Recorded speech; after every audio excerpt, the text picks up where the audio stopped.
biasa gitu ya. Tapi kemudian dilakukan seorang Ibnu Battuta untuk kemudian menjadi inspirasi bagi umat muslim, bahwa yang namanya umat muslim itu kemudian menjadi pelopor dibuatnya peta zaman sekarang kayak gitu. Nah, kalau kemudian teman-teman masih ingat juga ada sebuah syair dari ulama kita yaitu Imam Syafi'i gitu ya. Beliau kemudian membuat syair yang kemudian sangat terkenal gitu ya, bahwa yang namanya Imam Syafi'i ini kemudian menyatakan, merantaulah orang berilmu dan beradab tidak diam. Wah, ini makjel banget gitu ya. Kalau kita kemudian pengen berilmu, kita pengen kemudian menambah keadaban kita, maka kita ini tidak boleh diam di rumah. Harus kemudian merantau, harus kemudian pergi mencari ilmu. Tidak kemudian beristirahat di kampung halaman, tinggalkanlah negerimu dan hidup asing di negeri orang. Nah, ini kemudian yang membuat kita juga selalu ingat ketika kemudian kita ini tinggal di tempat yang baru, pergi ke tempat yang asing, kita ini kan nggak punya siapa-siapa. Kalau nggak punya siapa-siapa, berarti kita itu kan akan lebih sering berserah diri kepada Allah. Itu kan benar-benar, ya Allah, pokoknya aku padamu gitu ya. Itu kan benar-benar pasrah gitu ya. Nah, ini kemudian yang menjadi salah satu inspirasi buat saya juga gitu ya. Kalau pergi itu kemudian lebih sering sendirian. Karena apa? Kalau sendiri itu benar-benar pelongo-pelongo hahe gitu ya. Itu bingung gitu ya, mau ngapain gitu ya. Pokoknya pasrah, benar-benar bergantung pada yang namanya Gusti Allah kayak gitu. Nah, kita akan mulai masuk ke pembahasannya.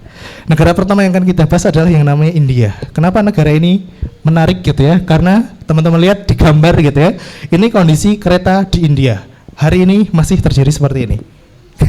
Teman-teman kalau pergi ke stasiun Tugu, stasiun Lempuyangan, pernah nggak lihat seperti ini? Tidak ada. Di India masih. Nah, waktu saya ke sana 2016 pas bulan Ramadan, saya juga menemui kondisi yang seperti ini. Mecutat gitu ya. Kondisi manusia itu berserakan gitu ya, ada di mana-mana dan semuanya rakaruan gitu ya. Nah, cuma satu perjalanan yang menarik adalah ketika saya sedang berada di kota Kochi. Kota Kochi itu ada di India Selatan.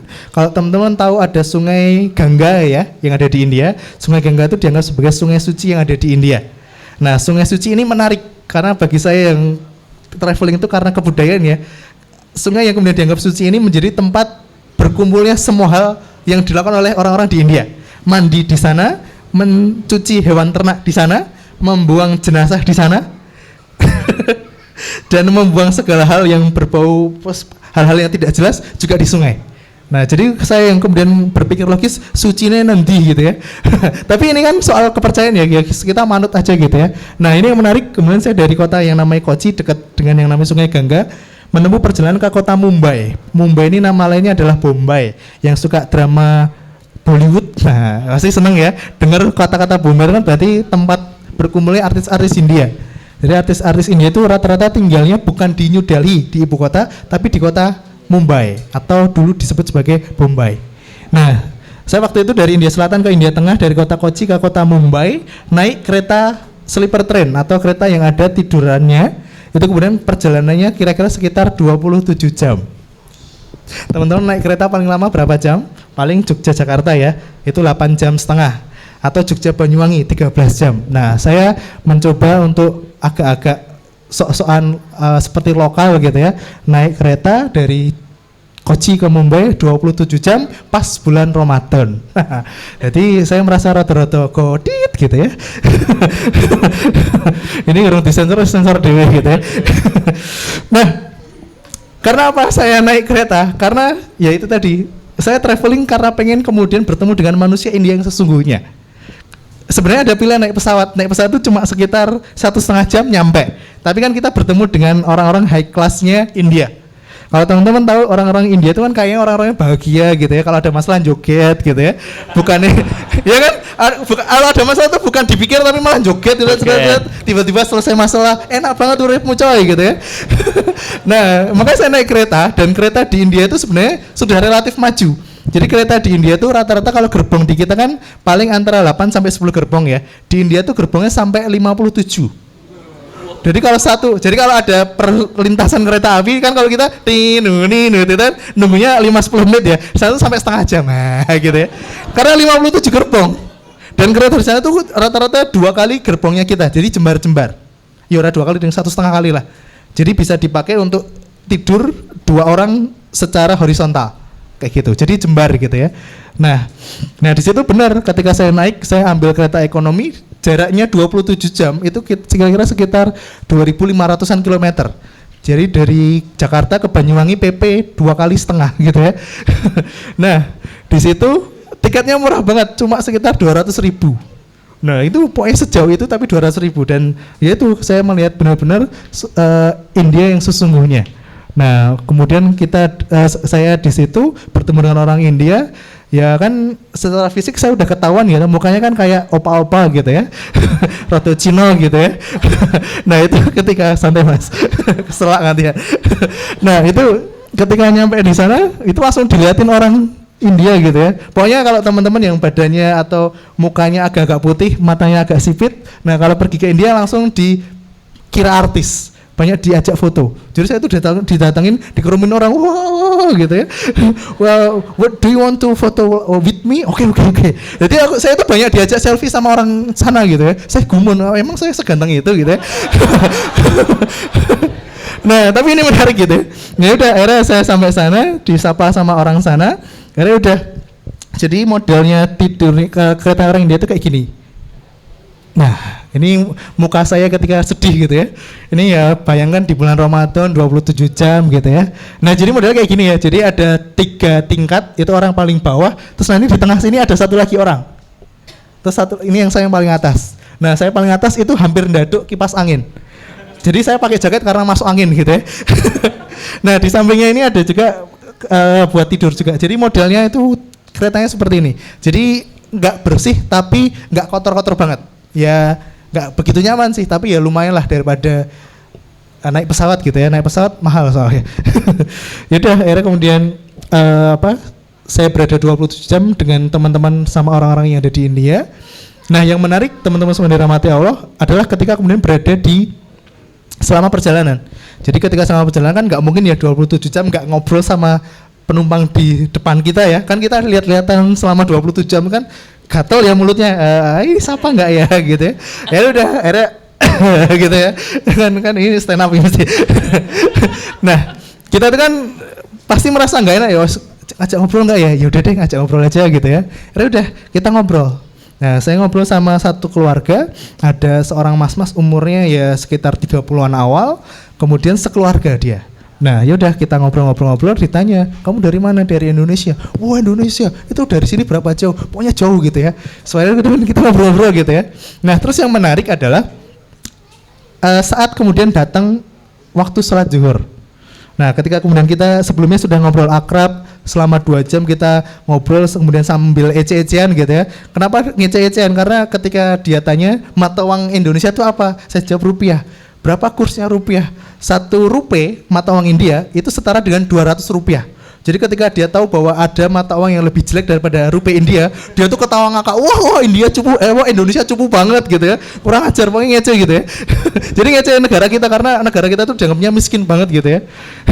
Wah ternyata Indonesia cupu ya, punya masa nilai tukarnya lebih rendah daripada India gitu ya. Ya udah kita ece-ecenan ya, bangane kowe wonge iteng kabeh gitu ya. tak jawab kayak gitu. Terus dia ngomong wah rasis, tapi ketawa-ketawa gitu ya. Nah udah ketika sudah mulai akrab, datang waktu sholat. Nah saya bilang ke dia, kita ngobrol tadinya di bawah gitu ya. Saya ngomong ke dia, bro saya minta izin buat ke atas dulu, mau ngapain? Nah, saya mau melakukan sesuatu gitu ya. Saya belum bilang secara jujur kalau mau sholat gitu ya. Yaudah saya sholat di atas gitu ya. Nah pas di tengah sholat, ini bagian ngeselinnya gitu ya. Dia ternyata ikut naik. Wah ikut naik ngajak ngobrol. Fredo, what are you doing? Meneng kan saya lagi sholat gitu ya. Nah tapi marai rakusu gitu ya. Jawab rayo. Pokoknya dari Jawa Tengah gitu ya. Jawab rayo. Akhirnya dia ngurang 3 kali, pas ketiga kali dia kesel gitu ya. Wow, bocah ranggenah dijak ngomong meneng wae gitu ya. Mungkin batinnya seperti itu gitu ya. Akhirnya dia turun dengan kesel gitu ya. Dia turun, yaudah saya selesaikan sholat saya. Nah pas turun, saya bilang ke dia, bro mohon maaf sekali gitu ya. Saya tadi lagi sholat. Nah dia kepo, sholat itu apa? Nah sholatnya adalah ibadah atau sembayangnya orang muslim. Nah terus dia tanya lagi, oh berarti kayak kalau di agama saya juga ada sembahyang, tapi sembahyang itu cuma dilakukan 2 kali sehari, yaitu waktu terbit matahari dan juga waktu terbenam matahari. Nah terus dia tanya, loh kalau di agamamu emang sholat itu kamu lakukan berapa lama, berapa banyak gitu ya? Saya jawab, kami sehari minimal 5 kali sehari. Dia kaget, buset gitu ya. Buset, aku tertipu lagi. Enggak ya, itu lagu ya, lagu lawas banget. Nah, tua ya. Nah, dia kemudian pertanyaannya mengarah ke sini. Emang kamu sholat 5 kali sehari, itu emang nggak capek? Nah, ini pertanyaan yang menarik buat saya. Teman-teman, kalau ditanya orang yang kemudian baru kenal Islam, kira-kira kalau ditanya emang sholat 5 kali sehari emang nggak capek? Jawabannya apa? Capek lah. Kan kurang keren gitu ya. Nah, kalau kemudian ada orang yang kemudian pengen mengenal Islam, dia bertanya, "Kenapain sih kamu sholat?" Nah, kira-kira jawaban teman-teman apa? Saya punya ada 10 door prize, Mas. Saya punya gantungan dari Australia yang bisa jawab tepat, saya kasih hadiah. Ya. Ada yang mau jawab? Silahkan. Nah, apa Mas? Kebutuhan. Kenapa butuh? Oke, boleh. Satu, benar ya? Satu gantungan. Yang lain? Apa Mas? Cara berkomunikasi dengan yang gaib. Yang gaib itu setan. Sama Allah gitu ya. Oke, 2, boleh. Apa Mas? Pembeda antara muslim dengan non muslim. Ada nggak muslim yang nggak sholat? Ada. Oke, boleh, nggak apa-apa. Satu lagi deh. Yang ahwat ada nggak? Oh, nggak ada. Mas. Beristirahat dari istirahat harian. Oke, boleh 4 ya. Tolong dititeni urusanmu ya, Mas. Nah, kalau kemudian kita menjawab seperti hal-hal yang di atas, atau bahkan kita menjawabnya, ya ini adalah kewajiban dari agama saya, kewajiban dari Tuhan saya. Kira-kira orang tadi akan bertanya lebih lanjut nggak? Enggak, pasti akan bilang, oh ya wis kewajibanmu gitu ya, itu sudah kewajibanmu, itu sudah urusanmu sama Tuhan dan agamamu. Nah, tapi kalau dijawabnya dengan jawaban yang lain yang membuat dia harus terpana dengan Islam, terpana dengan jawaban kita, itu insya Allah akan menjadi jalan dakwah buat kita, kayak gitu. Nah, saya dulu jawabnya gini, bro, saya tanya, kalau ada orang dalam sehari mandi 5 kali sehari, kira-kira badannya bersih dan wangi enggak? Oh jelas. Maka orang-orang yang kemudian sholat itu seperti yang kamu bilang tadi, orang-orang muslim, kenapa kemudian dia perlu sehari sholat 5 kali? Karena kemudian kita tahu kalau kemudian kita itu dalam satu hari mandi, mensucikan hati kami sebanyak 5 kali sehari, insya Allah hati kami bersih dan suci. Wow, lalu dia, wow gitu ya, keren sekali jawabannya gitu ya.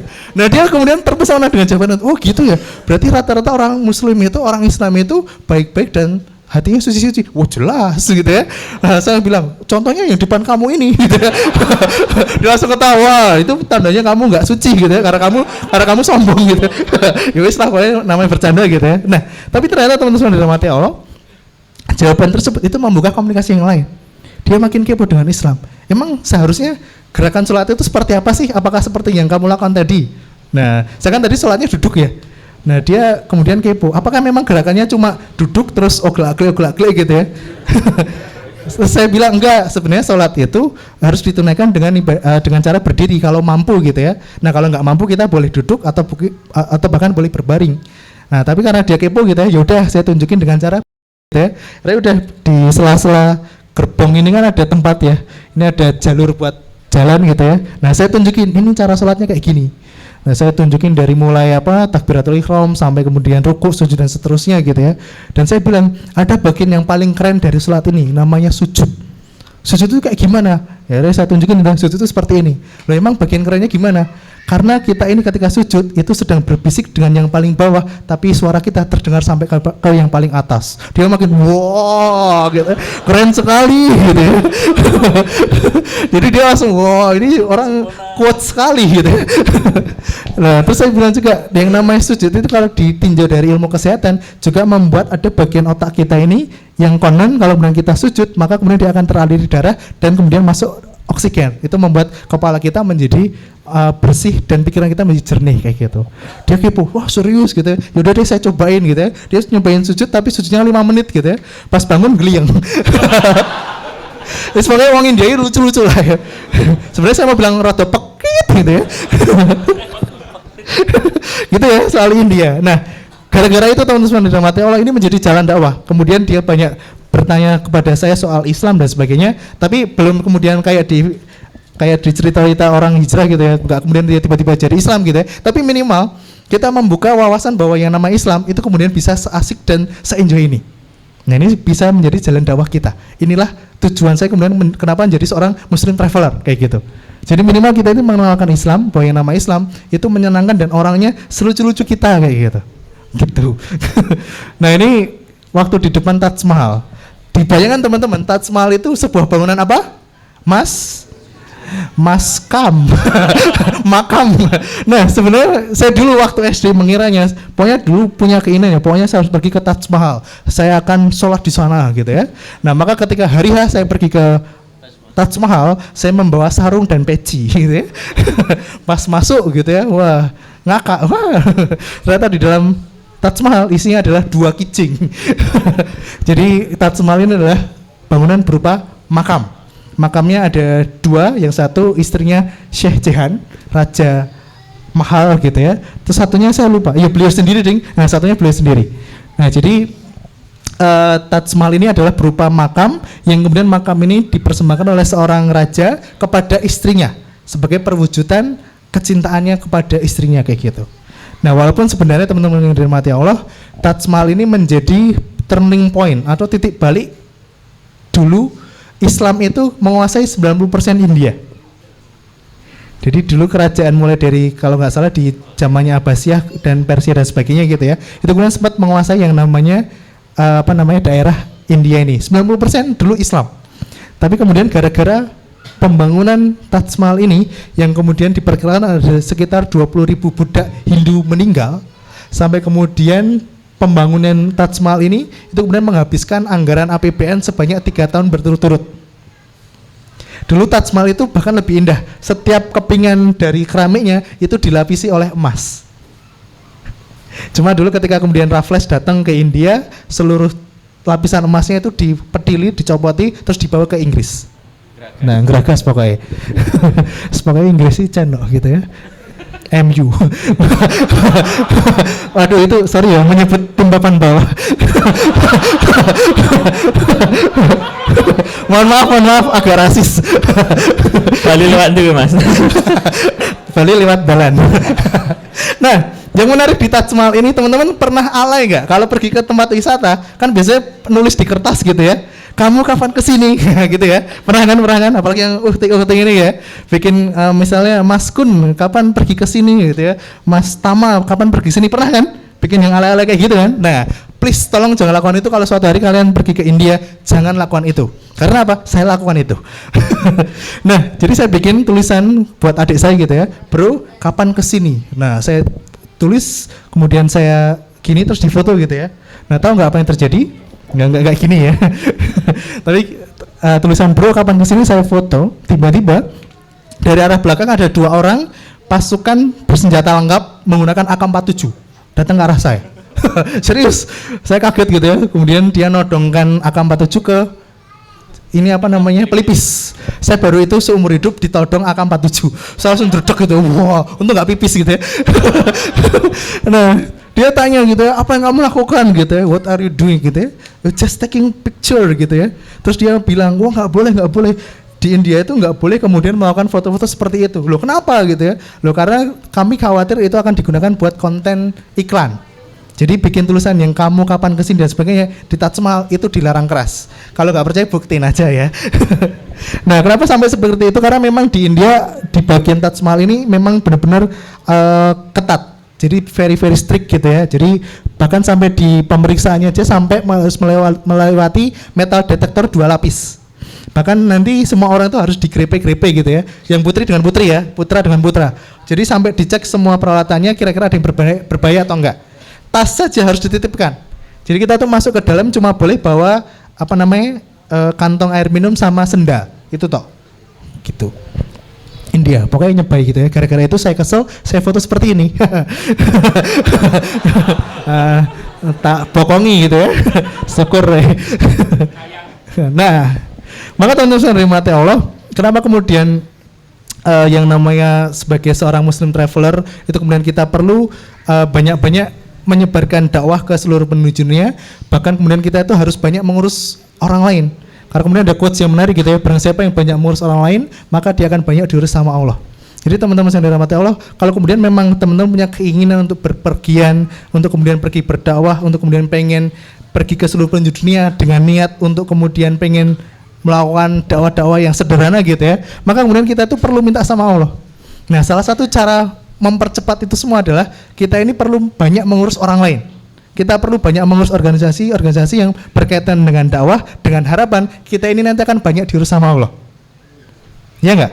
Kalau kita ini banyak mengurus orang lain, kan banyak orang yang akan terbantu dengan kita. Misalnya teman-teman gabung menjadi relawan di TD gitu ya. Kemarin ada acara Muslim United, teman-teman gabung, itu kemudian akan banyak mengurus orang lain ya. Semakin banyak kita mengurus orang lain, maka kemudian sama Allah akan lebih banyak lagi diurus sama Dia. Gitu ya. Patokannya simpel, ada di surat Muhammad ayat 7. Nah, saya selalu bilang gitu ya, teman-teman hafalin angka 477. Setiap kali teman-teman ngerasa capek ngurusin orang lain, ngurusin dakwah, ngurusin organisasi, ingat angka 477. Surat Muhammad 47 ayat 7. Ya ayyuhallazina amanu in tansurullaha yansurkum wa yusabbit aqdamakum. Hai orang-orang mukmin. Hai, jawab dong. Ini kan lagi disapa sama Allah gitu ya. Hai orang-orang mukmin. Hai gitu ya, sombong ya. Jika kamu nolongin agama Allah, maka Allah akan menolongmu dan mendudukan kedudukanmu. Ini yang janji siapa teman-teman semua? Allah. Allah janji kalau kemudian ada yang nolongin agamanya, maka kemudian Dia akan menolong kita dan meneguhkan kedudukan kita. Kalau kemudian yang janji Allah kira-kira selalu ditepati nggak? Selalu. Kan kalau kemudian yang janji manusia kan kapan-kapan bisa belenjani gitu ya, kapan-kapan bisa ingkar janji gitu ya, maka keluar istilah yang namanya PHP, pemberi harapan palsu. Tapi Allah ini teman-teman semuanya beda level sama manusia. Allah ini PHP juga, cuma bukan pemberi harapan palsu, tapi pemberi harapan pasti, pas. Nah, jadi insya Allah teman semuanya, pokoknya kalau kita itu ngurusin agamanya Allah, ngurusin dakwah, ngurusin organisasi yang kaitannya nanti akan berkaitan dengan hajatnya banyak orang, insya Allah pasti akan bermanfaat buat kita, insya Allah. Yang janji Allah sendiri. Gitu ya. Nah, terus kita masuk ke yang kedua. Ini kasus di negara Myanmar. Ini saya ke sana tahun 2015. Waktu itu isu Rohingya masih kental gitu ya. Gimana saya traveling sendirian ke daerah Myanmar di tengah isu Rohingya, dan kamu seorang muslim yang mau menunaikan ibadah sholat. Wah. Nah, jadi teman-teman, waktu 2015 itu Rohingya itu kan sedang rame-ramenya ditindas gitu ya sama orang-orang Myanmar, bahkan kemudian sampai ke level PBB, infonya itu kemudian beredar di seluruh dunia gitu ya. Nah, saya itu kemudian ya karena travelingnya itu traveling by budget gitu ya, jadi saya pergi ke suatu negara itu bukan karena saya pengen ke situ, karena memang promonya ada di situ gitu ya. Ya udah, saya pergi ke Myanmar bertepatan ya pas isu Rohingya itu lagi panas-panasnya. Nah, yang menarik teman-teman yang dirahmati Allah, saya dulu mengira yang kemudian menindas orang Rohingya itu adalah seluruh rakyat Myanmar. Jadi saya dulu mengira bahwa orang Myanmar itu benci dengan yang namanya orang Muslim. Tapi ketika kemudian saya datang ke sana, pergi ke beberapa kota, baru kemudian hal tersebut itu saya dapati salah gitu ya, bahwa ternyata yang benar, yang kemudian membenci orang Muslim itu justru cuma sebagian pemerintahannya dan juga kaum militernya. Itu pun gara-gara dipanas-panasi oleh kaum biksu yang radikal. Nah, jadi radikal itu ada juga di sana gitu ya, di agama yang lain, yang bahkan kemudian sampai mengompor-ngompori gitu ya sebagian pemerintahnya dan juga militernya. Kenapa saya kemudian bisa menyimpulkan seperti itu? Karena beberapa kali saya tanya langsung ke orang Myanmar itu justru kemudian bilang gitu ya, loh, orang Rohingya itu juga bagian dari negara kami, harusnya itu kemudian menjadi perhatian juga, menjadi tanggung jawab negara Myanmar juga. Sampai dia kemudian bilang gitu ya, bahkan di agama kami, di agama Buddha itu diajarkan ajaran welas asih. Welas asih ini kemudian berbuat baik kepada seluruh makhluk hidup, apalagi sama yang namanya manusia. Itu waktu itu saya dengar tuh saya merinding gitu. Wadaw, ini Buddha yang taat gitu ya. Nah, itu kemudian saya mendapati nggak cuma 1-2 orang saja, tapi beberapa orang yang kemudian saya tanyai selalu menjawab hal yang serupa. Nah, saya tanya lagi lah, lantas penindasan orang-orang Rohingya itu dilakukan oleh siapa gitu ya? Jawabannya sama gitu ya. Wah, itu memang dilakukan oleh sentimental pemerintahan dan juga orang-orang militer. Dan juga kalau kemudian kita berbicara soal ekonomi gitu ya, ternyata di daerahnya campnya Rohingya itu banyak ditemukan cadangan minyak dan sumber daya alam yang luar biasa. Nah, jadi mereka pengen mengeliminasi orang-orang Rohingya dengan tujuan untuk ngambil sumber dayanya, kayak gitu. Nah, ini yang menarik gitu ya, bahwa ternyata orang-orang Myanmar itu kemudian secara umum tidak mendukung yang namanya penindasan Rohingya. Bahkan saya juga mendapati di beberapa kota, di kota ibu kotanya namanya Yangon, itu kemudian beberapa kali ada demo. Demo intinya adalah membela Rohingya, save Rohingya kayak gitu. Ini menarik gitu ya, bahwa ternyata kita menemukan yang namanya penindasan itu bukan lagi soal agama, tetapi memang soal kepentingan kayak gitu. Terus berikutnya yang ketiga, nah ini fotonya modelnya kayak gini terus gitu ya. Nah ini di kota namanya Kashmir. Kashmir ini adalah di daerah India Utara berbatasan dengan Pakistan. Nah yang menarik dari kota ini, jadi kota Kashmir ini sebenarnya secara geografis, secara hari ini, secara administratif itu kemudian masih masuk India. Dia di bagian India Utara berbatasan dengan Pakistan. Cuma yang menarik, Kashmir ini secara alam, secara kebersihan itu jauh atau berbanding terbalik dengan yang namanya India.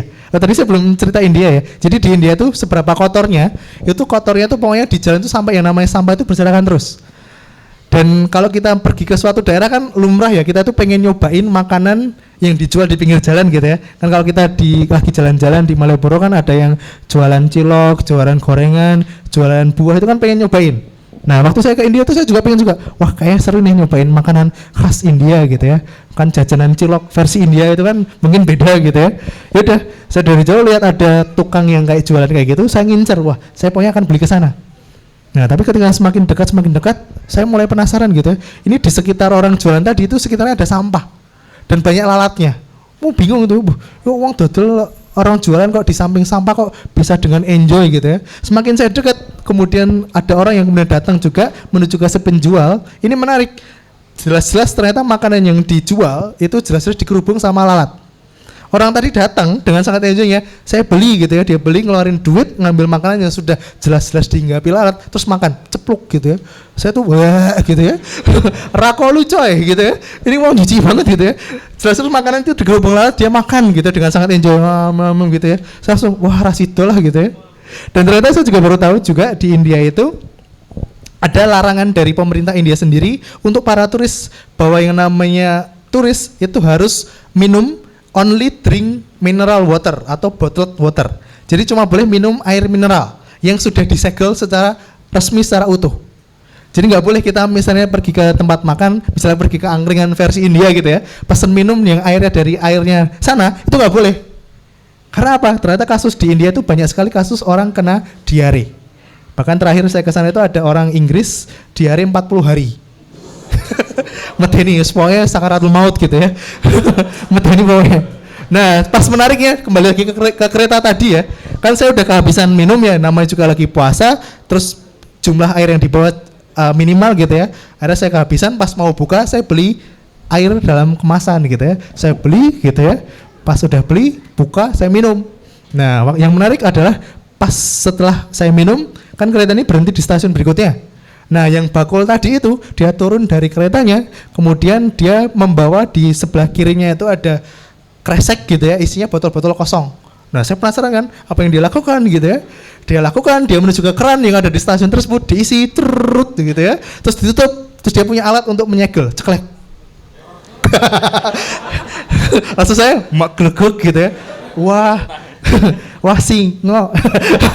Kesel gitu, wah singo gitu ya. Jadi sitit gitu ya. Ternyata saya minum air yang tersegel oleh bakulnya sendiri gitu ya.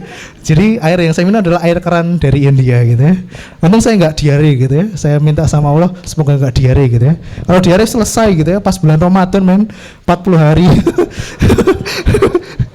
Nah di Kashmir itu berbanding terbalik dengan di India. Di Kashmir itu seluruh jalan, nggak seluruhnya nih, sebagian besar jalanannya itu bersih dan rapi-rapi. Nah saya bertanya-tanya kenapa di Kashmir ini bersih dan rapi-rapi dan bahkan pemandangan alamnya itu sangat-sangat indah. Jadi kalau misalnya kita bayangkan tuh kayak India tuh daerah-daerah ledok code gitu ya yang berantakan gitu. Tapi sekarang code bagus sih gitu ya. Nah Kashmir ini kayak daerah Raja Ampat gitu ya. Semuanya benar-benar luar biasa indahnya gitu ya. Saya waktu datang ke sini tuh nggak percaya ini bukan India gitu ya.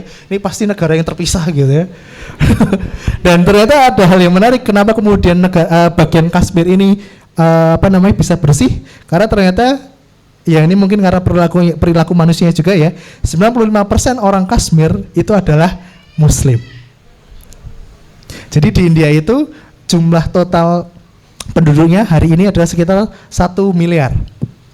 Yang Muslim di seluruh India itu adalah 10%. Jadi sekitar 100 juta.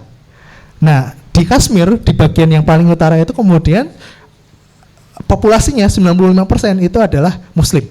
Jadi ketika saya datang ke sana, itu kemudian orang-orang kan bertanya gitu, kamu dari mana gitu? Dari Indonesia gitu ya. Wah, ketika mereka tahu dari Indonesia, terus dia tanya, kamu Muslim? Yes, I am Muslim gitu. Tahu nggak apa yang terjadi? Saya langsung dikerubungi banyak bapak-bapak gitu ya, badannya gede-gede, iteng-iteng gitu ya. Wah, saya langsung diciumi ubun-ubun saya. Wah, dicium besar gitu ya. Digilir gitu ya. Wah, ya Allah gitu ya. Untung Islam. Shock gitu ya saya. Wah, ini nanti Indonesia tak keplai jiji gitu ya. Ngerti-ngerti nyosor ya medeni. Ganteng ora.